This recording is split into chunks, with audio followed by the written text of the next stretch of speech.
Bharatiya Janata party Telangana నాయకత్వం మాకు శ్రీరాముడే అంటే మేము ఎవరం కాదలే. శ్రీరాముడికి సంబంధించి భద్రాచలం అభివృద్ధి మేము చేస్తా ఉన్నాం, కొండగట్ట అభివృద్ధి మేము చేస్తా ఉన్నాం, బాసర అభివృద్ధి మేము చేస్తా ఉన్నాం, వేములవాడ అభివృద్ధి మేము చేస్తా ఉన్నాం, ధర్మపురి అభివృద్ధి మేము చేస్తా ఉన్నాం, జోగులాంబ అభివృద్ధి మేము చేస్తా ఉన్నాం.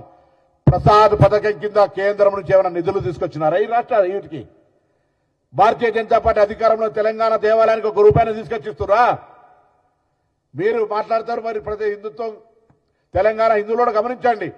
ఇక మీ మాటలకు పరిమితమయ్యే రండి. వేములవాడ రాజన్న దేవాలయం ఏ విధంగా కార్యక్రమాలు కొనసాగుతా ఉన్నాయో మిగతా వాటికి ఏ విధంగా ప్రణాళికలు వేసుకొని నిధులు కేటాయించి ఇంక్లూడింగ్ కాళేశ్వరంతో సహా గోదావరి పుష్కరాలను ఘనంగా చేయడానికి సంవత్సరం ముందు నుంచి ఏర్పాట్లు చేస్తా ఉన్నాం. భారతీయ జనతా పార్టీ కేంద్రం నుంచి అత్యధికంగా నిధులు గోదావరి పరివాహక ప్రాంతం తెలంగాణలో ఎక్కువ ఉంది కదా, ఇక్కడ ప్రత్యేకించి నిధులు తీసుకొస్తురా? చేతగాని దద్దమ్మలు 8 మంది ఎంపీలు 2 మంత్రులు ఈ గోదావరి పుష్కరాల కొరకు ప్రత్యేకించి ఒక 2,000 కోట్లు తీసుకొచ్చి ఈ ప్రజలందరికీ పుష్కర స్నానం చేసేటువంటి విధానమైన ఏర్పాట్లు చేయించండి. అవి చేత కాదు, అది మాట్లాడారు. కేంద్రంలో ప్రధానమంత్రి గారికి వస్తే మా దగ్గర పుష్కరాలు రాబోతా ఉన్నాయి.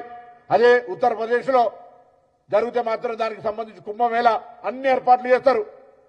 దక్షిణ భారతదేశంలో జరిగేటువంటి పెద్ద గోదావరి పుష్కరాలు కిలోమీటర్ల పొడవున జిల్లాల వారీగా ఉన్నటువంటి అనేక ఈ పరివాహక ప్రాంతంలో అనేక దేవాలయాలు, వాటి పట్ల మాత్రం ఇక్కడ కూడా మాట్లాడేది భారతీయ జనతా పార్టీ. ఎందుకు వివక్ష?